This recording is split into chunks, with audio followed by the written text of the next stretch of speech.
Hi, I'm Diana Giselle Yanez, host of Highly Sensitive Money. I'm a money coach, certified financial planner, and highly sensitive person who brings money and social justice together. I grew up questioning why we have poverty in a world that can provide for everyone. In this show, I chat with highly sensitive people on how they handle money and with money experts on how they cultivate social justice in their work. Join us as we explore money and sensitivity while honoring that all of our well-being is connected. In the ever-evolving landscape of entrepreneurship, finding a path that not only yields financial success, but also aligns with our deepest values is a big task. This episode of Highly Sensitive Money features the insightful Rose Slam Johnson, who shares how she helps others build businesses that are as impactful as they are profitable. Slam, a seasoned business coach and mentor, shares their journey from a weekly delivery service to becoming a guide for small business owners, particularly those in the queer community. Their experiences and wisdom provide a roadmap for creating enterprises that thrive on purpose, not just profit. Welcome, Rose Slam Johnson. I'm excited to have you on Highly Sensitive Money. Hey, it's a pleasure to be here. Thank you for having me. Yeah. So Slam and I met through Invest for Better. We were both volunteering to lead circles. I believe your circle actually did go through mine. I got busy with other things. There wasn't enough enrollment, but I'm glad that you and I made the connection, and I actually connected with a couple of people through that great work. So I'm glad to have you here. Awesome. Yeah, the circle happened. It was really fun, and I'm grateful to have gotten to connect with you as well. So Slam, can you share your background of like what your work is and how you got to it? Sure. So I work with queer small business owners who are either worried that they're not queer enough or that they're worried they're not small business owner enough. And I help them show up to the work that they're here to do and to thrive in it. A lot of folks can be hesitant or overwhelmed by launching their own business, putting out their shingle. And I walk with my folks and I help them take small, sweet steps along the way. So my grandmother was a bookkeeper and my grandfather built houses. So there's like a nice story of them kind of creating a home for my mom and my aunt. And that has like stuck with me through my lineage. In 2009, I really wanted to make hummus. So I started a weekly delivery service in San Francisco. I sent out an email to some friends and I was like, hey, if 5 people sign up, I'll do this. And if you sign up, you'll get every week in your cooler outside your house, you'll get a jar of hummus, a jar of pesto, a jar of salsa, and a jar of salad. The menu will change every week. It'll be based on what's at the farmer's market and you'll just be surprised. And I said, if 5 people sign up, I'm in, and 10 people signed up. So that was kind of the story for the next, 9 years or something like that. And each year I did a different business model. It started out the weekly delivery service, and then I did catering and private chefing. Ultimately, I built a bicycle that had a kitchen on the back of it, and I would go around the city and pop up at different events. And I learned so much from that business. And ultimately, I'm hesitant to use the word burned out, but that's the reality of what happened. I tried to find predictability in the food business, and I tried to build something that could sustain my lifestyle without extracting other people's labor. And I didn't manage to find it. So I actually went to bookkeeping. My mentor at the time offered me a role within her organization where she was going to train me to be a bookkeeper. And I took it and, calling in grandmother's skills and learned how to do that and ended up doing that for a couple of different organizations, and then took on other roles within organizations to learn business skills at a larger scale than just me kind of making it up in the kitchen. I also put on an event called Queer Camp for a couple of years where I was practicing my skills as co-op facilitator or collaborative facilitator. It was really fun and educational. So all of that work experience landed me ready to put out my coaching.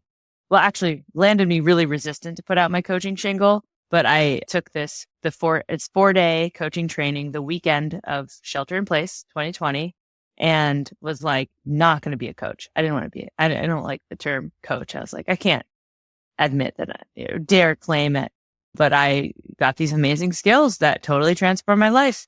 and prepared me for a really challenging 4 years.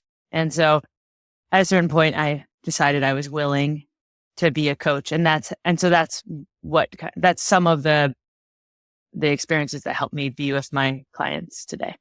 Okay. So going from being a solopreneur with a business that was kind of evolving under your feet, right? And it sounds like you also love to experiment, I'm guessing, from creating different things, just the fact that your menu varied from week to week.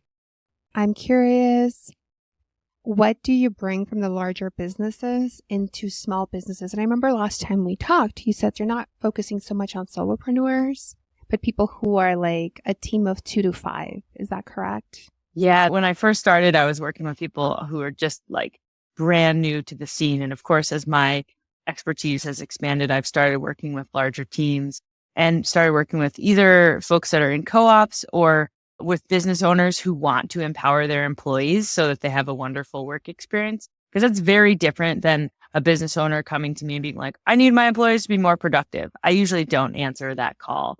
But when they show up and they say, hey, we want to get along better, we want to work better as a team, that's when my ears perk up. And I'm like, okay, now we can play. Like if you're really here for that. And it does involve sharing power, sharing decision-making, and truly empowering teammates to have a say in what's happening in the business. And so I love working with businesses that are in the 2 to 5 or 10 employee size, because if they're offering a product that's effective and people are willing to pay for it, they can design a business that feels really good to be in. And eventually it can scale to a place where it can provide more meaningful jobs for more people. But at that small 10-person level, really building on the size of relationship and at the speed of relationship, you can do some really cool stuff.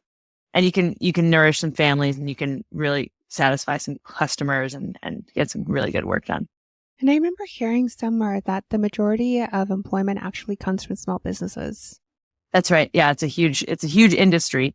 And it's also one of the places where people, the statistics of small businesses that don't make it after year 1, 2, 3, it's a really sad place. And that's why I love to play in that realm, because there's so much return. There's so much bang for your buck. Like people, I think back to my early days, and had I gotten the coaching that I offer, I might still be in business there. I mean, it was my journey to not be. And for some people, that's part of it too. But if I had been supported to really dream into what I wanted, I might have dreamed up something different, and it might have created more stability for my life earlier on.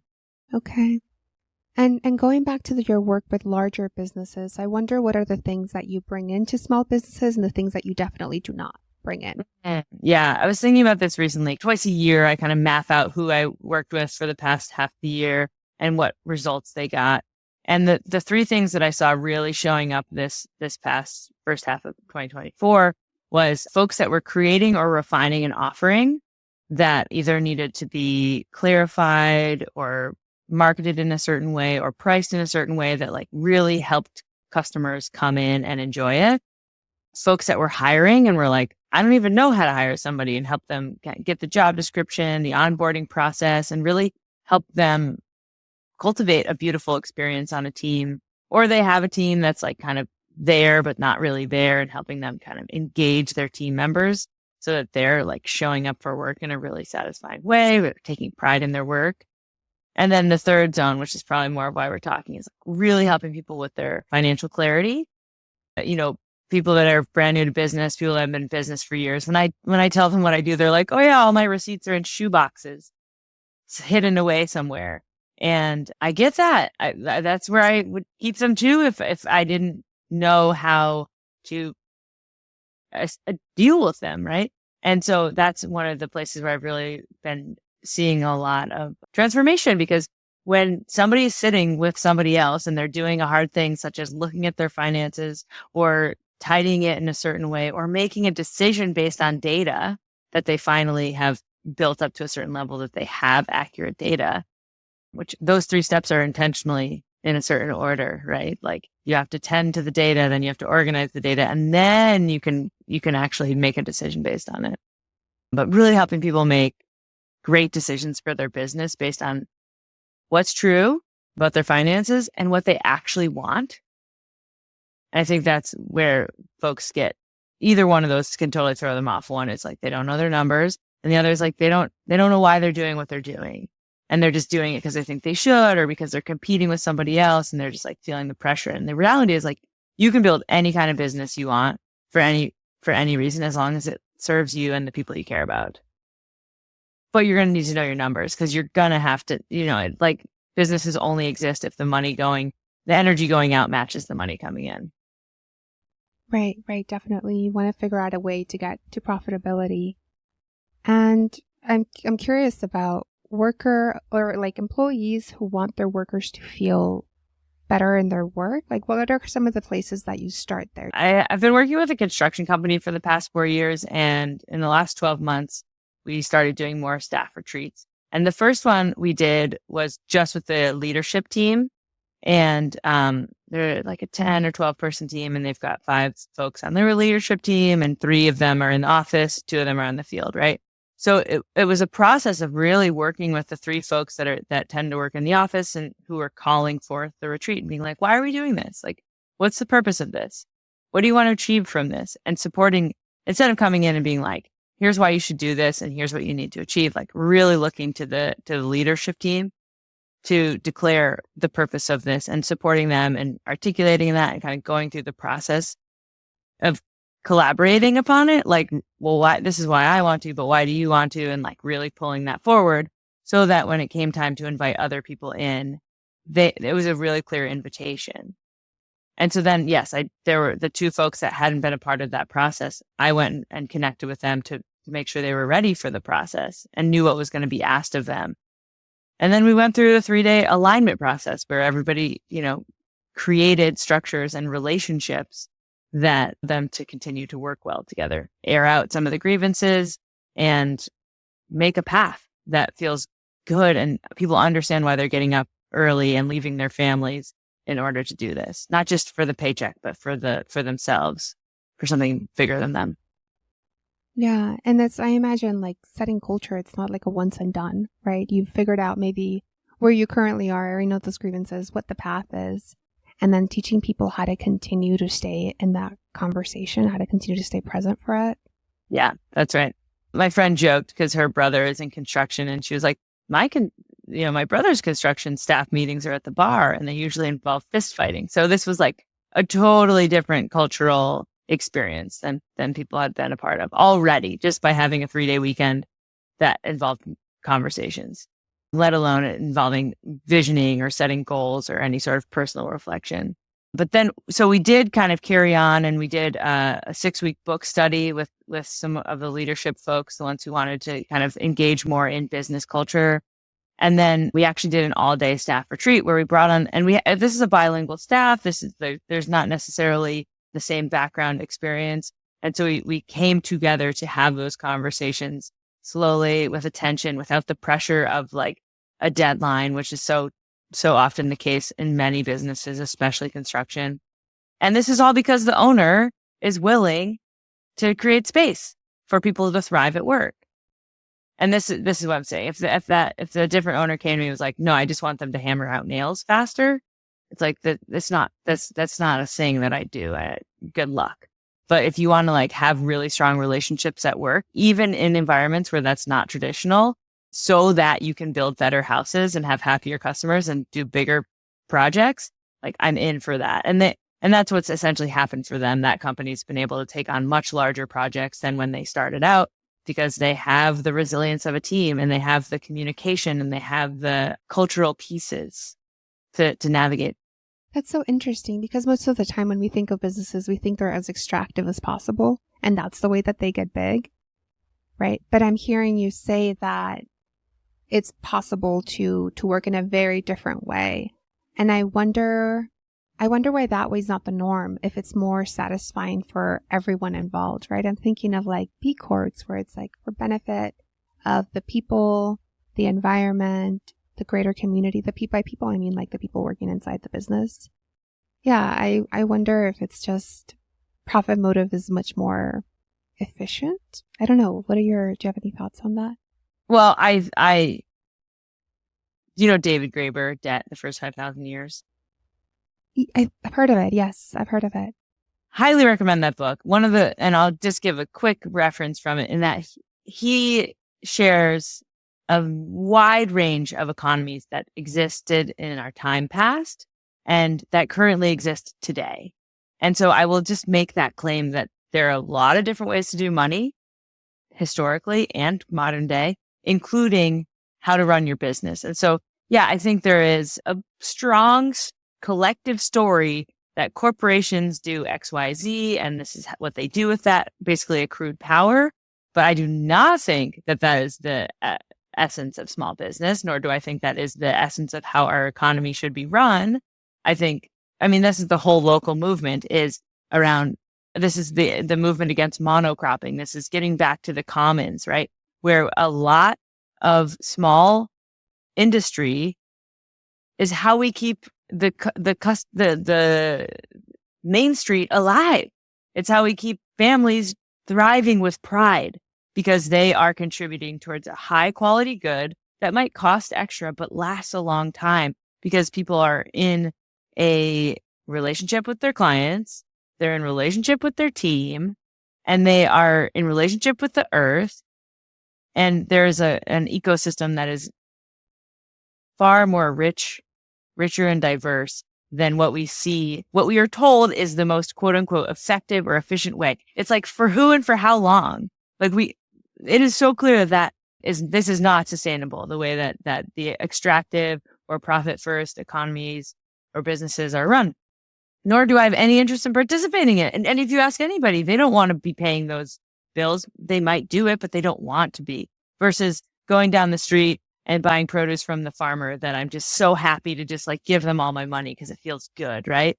Or not all my money, but to pay top dollar for their produce, right? It's oh, I see what you're doing to the land. I'm so happy to give it to you. Or the person who's making this high quality product from ingredients that I really agree with, right? All those pieces just feel good. And I think money and the economy can be like that. Well, it's what's so interesting about it is that it's no longer bringing social justice into the company, as the company actually is imbued with justice in all ways of being. I remember working on a conference years ago and having a mentor tell me that having a DEI session, diversity, equity, and inclusion session, was good, but it was definitely not enough. That the entire conference had to be created with an eye to that. Right? So what I'm hearing you say is that when we think of our business and we want it to be done in such a way where social justice is just imbued in it. Let me pause right now to just gather my thoughts. And one thing about this particular podcast is that I'm interviewing people that do money and social justice more than it is for one specific thing. I'm not sure what my ROI on it is, but I enjoy it. And that's an important ROI. I enjoy it. I like being able to create resources that are available that I can share. So there's not a particular slant to it. I want to ask you about the resistance to being a coach. What was that about, and how did that change?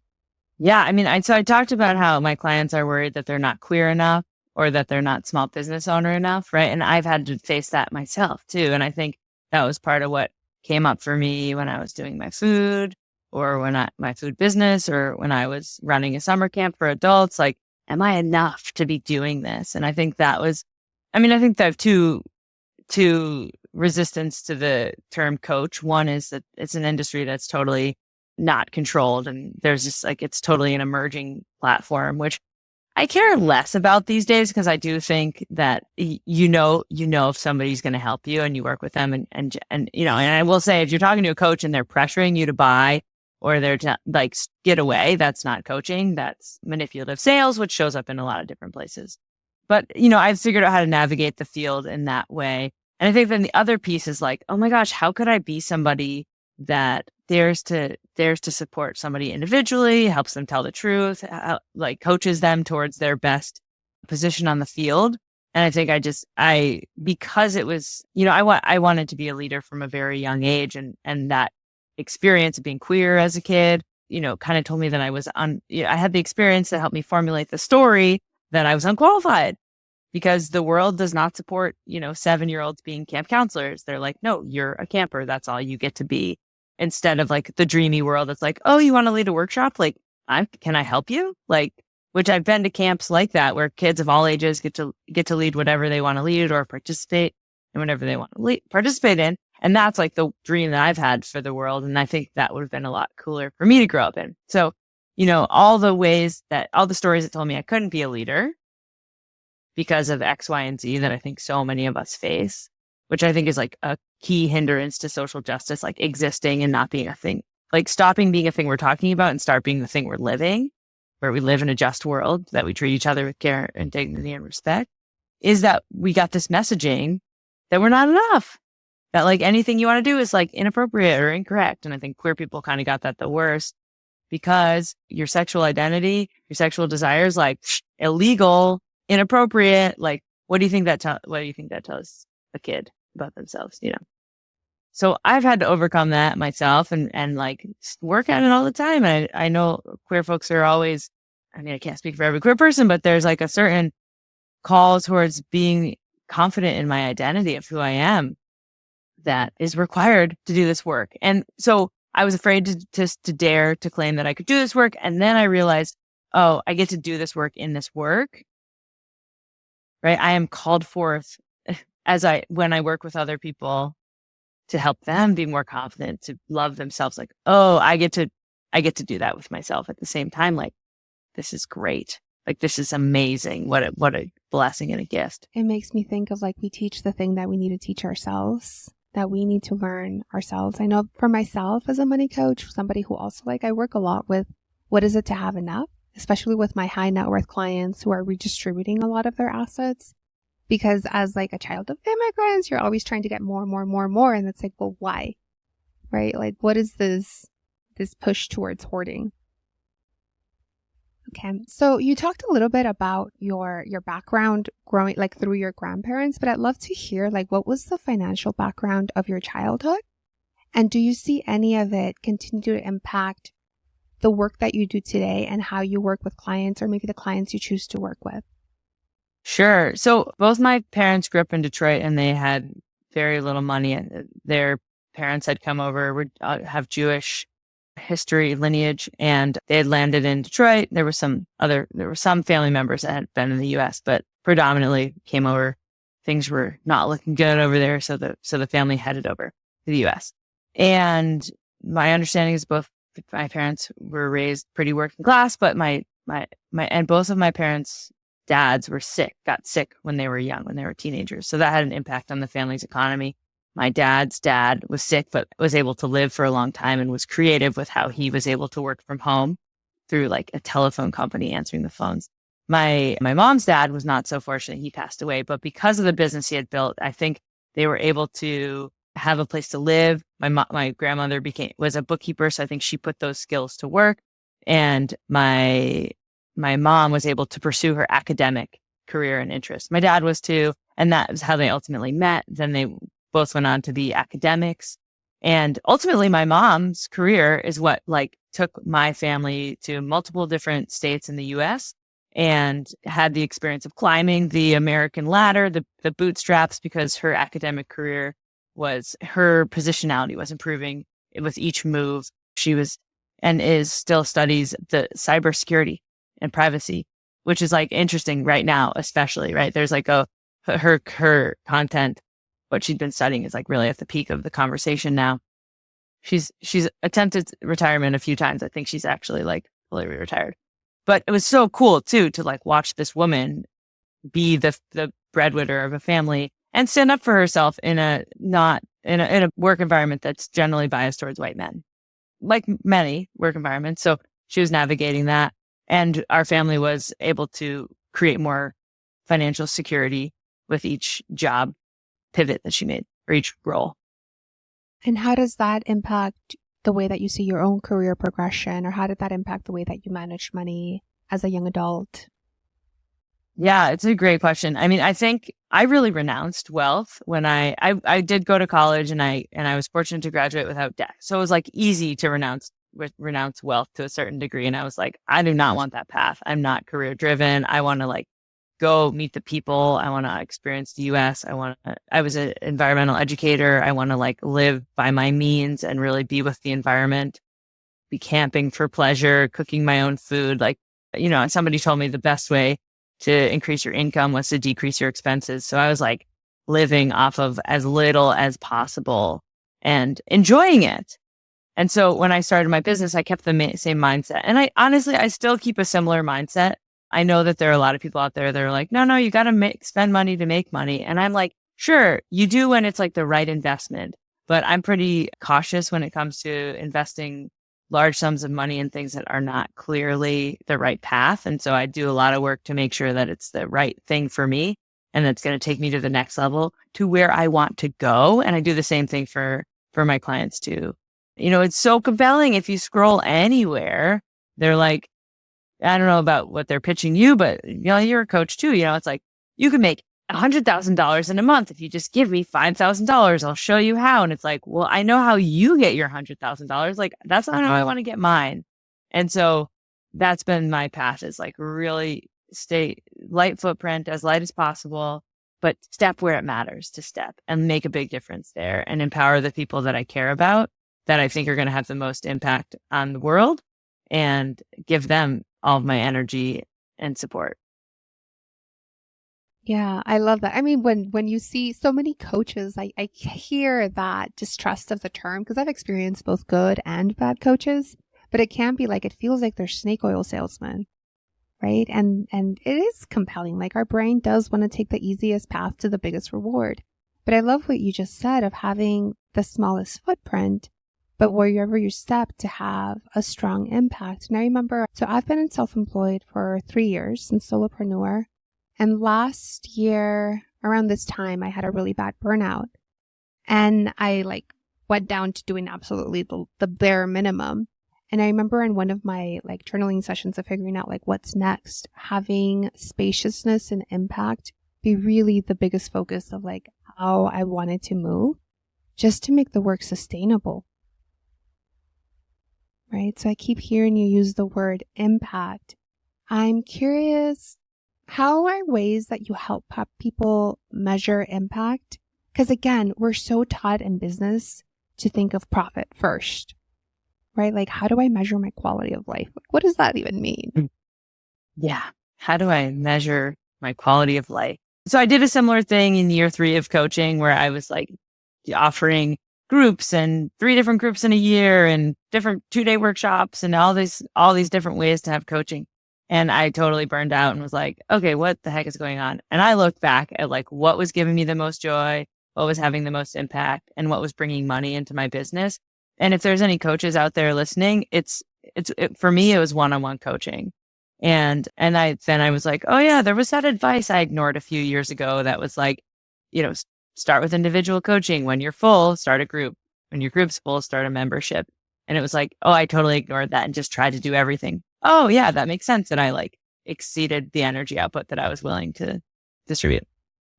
So it happens, right? If you're excited about what you're doing, if you care about your people, if you've got, if you're taking in any sort of business advice, the opportunities and the options for creating new places to play is endless. And that's what I really love about it. But it's also, I think, what burns folks out, or what gives us the impression that it's not doable to sustain our life. And so I call on Dr. Maria Nemeth, my teacher. Can't remember if you know her or not. She wrote The Energy of Money. She also wrote Mastering Life's Energies. She developed the whole coaching program that I went through. I did the 2-year certification with her. She's awesome. And she writes about the 6 forms of energy. One of them is money. Another one is time. Third, vitality, relationship, creativity, and joy. And I imagine, since you went through her coaching program, you bring that to your clients, right? Of helping them figure out what are the ways that you measure, or that you see, that you stay in touch, that you stay in relationship with each of these metrics. Yeah, that's right. I mean, all of 6 of those forms of energy are required to complete any sort of project. And if you're just focused on money and you're forgetting about the relationship, or God forbid, you're forgetting about the pleasure or the creativity, or your vitality, it's it's going to have an impact on you, and it's going to be imbalanced, and it's going to feel imbalanced but it's, again, there's like that cultural messaging of like money, money, money. It's all about money. And it's like, sure, you need money, just like you need relationship, just like you need vitality. And so to have those all be a factor, and this is why I just so wholeheartedly believe in coaching, because when you're sitting with a great coach, you walk away and you're like, man, my coach is really great. That's inspiring. But when you're sitting with a masterful coach, you're like, oh, I'm great. I've got something to offer the world.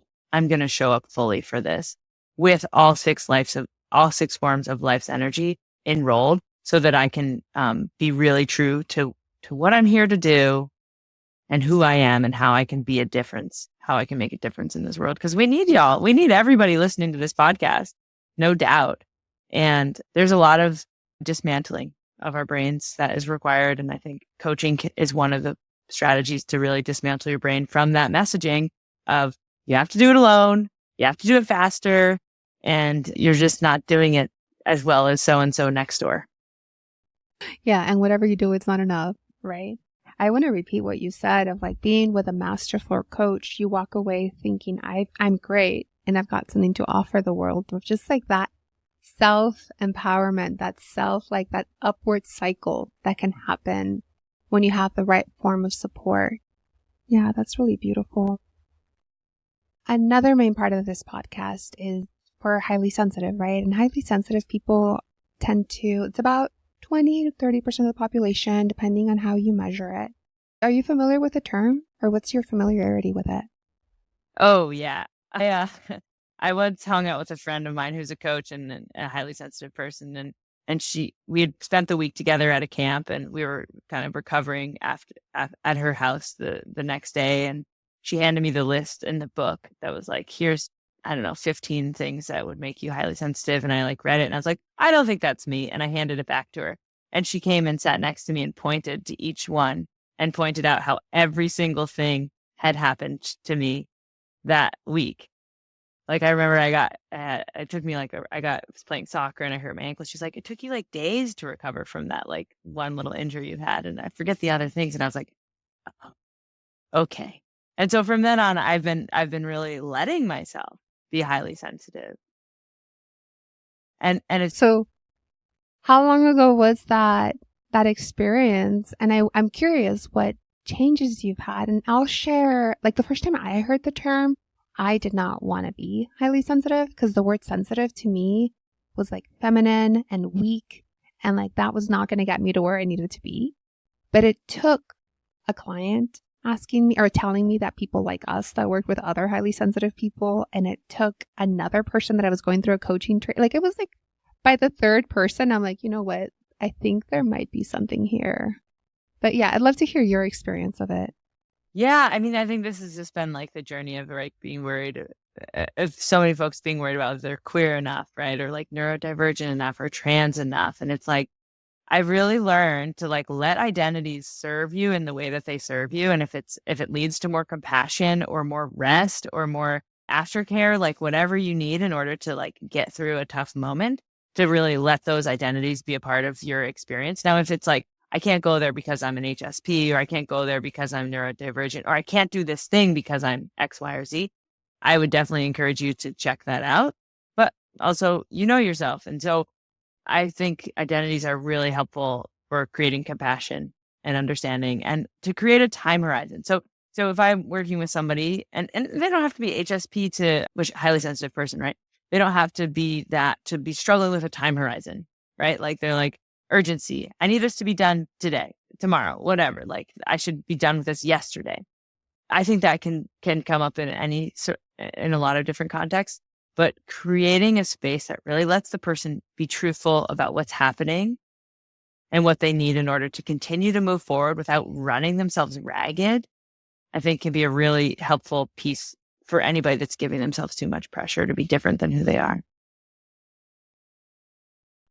Yeah. And maybe that's sometimes the gift of burnout, right? That like, you're so tired, you can't do anything else but like slow down and listen to yourself.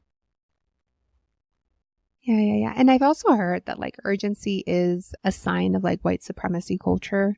and other parts of it. Like now that I've been living in Mexico for a bit, like the way that time is handled here, like in the US, I'm not an anxious person who's like time conscious.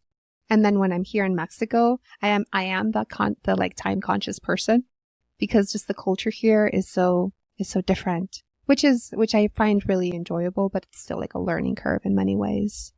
What about, I mean, if you feel comfortable sharing like your experience of your friend sitting down with you and telling you like, these are the ways that I saw high sensitivity in you. Is there like an experience or a time where you're like, oh, actually, this is something that I want to take into account as I'm making decisions? Oh, yeah.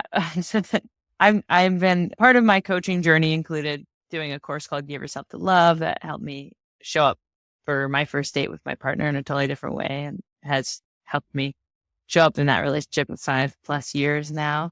And I remember we went to Parasite. Did you see that movie? Oh man. And my partner just remarked on like how vocal I was during the movie and sorry. That was the first date, Parasite? No. Not at all. No. We had an awesome first date. This was, I think, many months, if not years later, we went to see that. And she just remarked on like how vocal I was and how like impacted I was by the movie. And I noticed for like days I was impacted by the movie. And I think she might be a highly sensitive person too. And I say I think because I don't know how comfortable she'll be with me sharing it, but I'm pretty. Yeah. And that was I stopped going to scary movies. And that was part of the relationship was like her being like, you don't have to do that if it doesn't feel good. And being like, duh.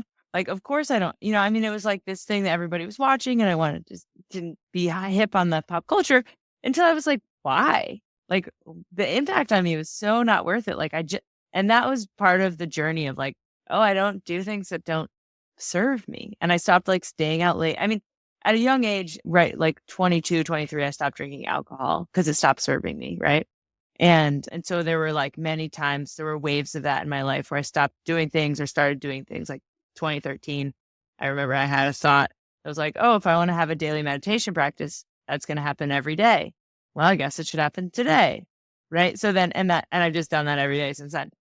Maybe I missed a couple of days, but like that was the thing. So I've had like a fairly easy time of being like, oh, that doesn't serve me or that does serve me and just like remove it or add it to my life. And I think with her reflection more present in my life, there were a number of things I was like, oh yeah, that doesn't serve me either. I love that. I love how clearly you can hear what serves and what doesn't serve you. Congratulations. That's amazing. Thank you. Going back to your work as a business coach, I have one last question. When people come to you and they want to start working together and you can tell that they're clearly overwhelmed, what are ways that you help them set things up so that they can take a rest? Or what would be some of the guidance you would give them? Oh, that's a great question. So I work a lot with metaphors, and my kind of focal metaphor is the bicycle and the ABCs of the bicycle. First, the air, which fills your tires. This is your why. You design these tires to navigate the terrain that you want to ride. You don't put a road bike tire on a mountain bike if you're riding in the mountains, and vice versa, and all the other options. So, really making sure that folks are building the tires and filling them with the air of their why, of their purpose. And then B is balance. And this is like all about the stabilizer, right? All about the thing that allows you to ride. When you're first riding a bike, it's not like the pedaling that gets you, the pedaling keeps you going forward, but the thing that actually balances your bike is your core that learns. And so people often do it. Little kids do this. And when I teach adults, do it the same way. Removing the pedals, removing the gears, removing the complexity of streets and just going to a parking lot and scooting. And so, in bike terms, that means like making sure it's a sunny day and you've got a slight downhill and there's somebody there that's encouraging you. In the business world, it can mean getting a part-time job or working out an arrangement with your partner or having some bread and butter client while you learn how to scoot. And give yourself that time frame to like actually enjoy the modality. And look, if you think you got no time to do this, you're right. But like it's not going to help anybody to rush through this. And so that stabilizing piece, can be in the finances, can be in the mindset, can be in the environment you're creating for yourself. And if you're like, I got all the money I need, I got all the time I need, I'm just being an asshole to myself, like that's not a stabilizer. And so to really look to ways that resource you and allow you to get there. And then the C is the cadence, right? The path, the pace in which you're going to move forward. Because if you're people are either bringing urgency or comparison. Those are the two biggest ones I've seen show up in the business world, or the misconception that you can do this alone. Those three things I think are what like throw off our balance: comparison, urgency, or the illusion of individualism. We're not alone. Yeah, there's some shit burning and we need to respond, but urgently or in panic is not going to help us. And yeah, there are other people doing shit, but like, let that inspire you. Don't let that get you down. Yeah. That comparison one. I know that was always really, there was a part of me that could always tell how silly it was to compare myself in like month 3 to somebody in year 30. And yet it was hard to not do it until it was like, actually, what is my work to do? Like, let me just focus in on doing my work. Okay. Is there anything that you want to expand on from the things that we've talked about?